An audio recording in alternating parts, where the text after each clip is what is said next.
Hello guys, welcome back to our channel. আশা করি সবাই ভালো আছো, আমরাও ভালো আছি। এটা হচ্ছে আমাদের পুরীতে পুজো দেওয়ার দিনের ভিডিও আর কি। আমরা হচ্ছে বেরিয়েছিলাম বিকেল দুপুরে লাঞ্চ টাঞ্চ করে।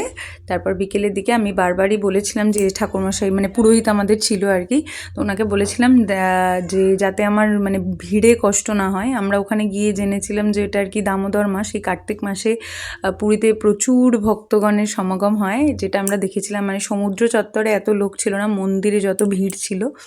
তো আমাদের পুজোটা ফর্চুনেটলি জগন্নাথের আশীর্বাদে খুব ভালো মতো হয়েছে।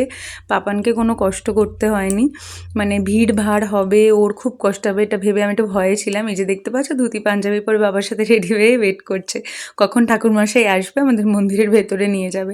এই যে আমাদের মহাপ্রসাদ দিয়েছিল, এগুলো বাড়িতে এসে খাওয়া দাওয়া করলাম। আর পাপানের অবস্থাটা দেখো, দুষ্টুমি চলেই যাচ্ছে, প্রসাদ খাওয়ার বায়না করছে। অবশ্যই ওর মুখে অল্প দিয়েছিলাম। এখন অল্প অল্প করে আমরা যা খাই মোটামুটি ওকে দিই, একদম অল্প হলেও দিই। তো ভিডিওটা কেমন লাগলো জানিও, আর পরের ভিডিওতে খুব শিগগিরই দেখা হচ্ছে।